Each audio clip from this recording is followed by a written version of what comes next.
এরকম ডিম তড়কা ভাত বা রুটির সাথে খেতে খুব ভালো লাগে। আমি এটা আজকে অতনু স্টাইলে বানালাম, দেখুন কিরম করে করলাম।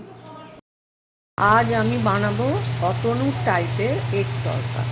তার জন্যে আমি প্রথমে সবুজ মুগ ডাল, যেটা মাসকলাই, ওটাকে একটুখানি নুন আর অল্প একটু খাবার সোডা দিয়ে সেদ্ধ করে নিই।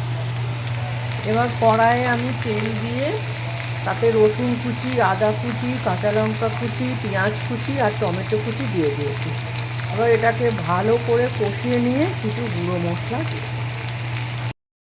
এবার মশলা কষানো হয়ে গেলে আমি এর মধ্যে একটু লঙ্কার গুঁড়ো, অল্প সামান্য একটু হলুদ গুঁড়ো আর ধনের গুঁড়ো দিয়ে এটাকে বেশ করে কষিয়ে নিচ্ছি। তার সাথে দিয়ে দিলাম একটু কসুরি মেথি।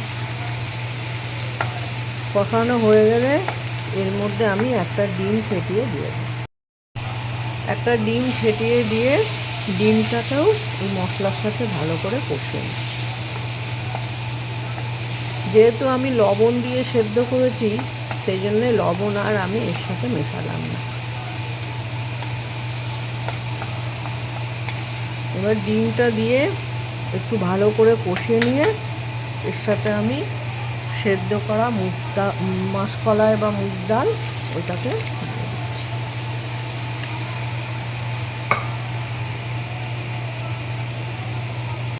তড়কার জন্যে একটা ছোট কড়াইয়ে অল্প সামান্য ঘি নিয়ে তার মধ্যে একটু রসুন কুচি, একটু ড্রাই মেথি আর একটু শুকনো লঙ্কার গুঁড়ো এই দিয়ে একটু ভালো করে ফুটিয়ে নিচ্ছি।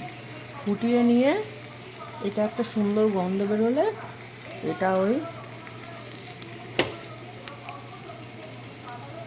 একটা সুন্দর গন্ধ বেরিয়ে গেছে। এবার এটাকে আমি এই ডিম তড়কার মধ্যে ফোড়ন হিসাবে দিয়ে দিচ্ছি। এটা দিলে এটা খেতে খুব সুন্দর হয়।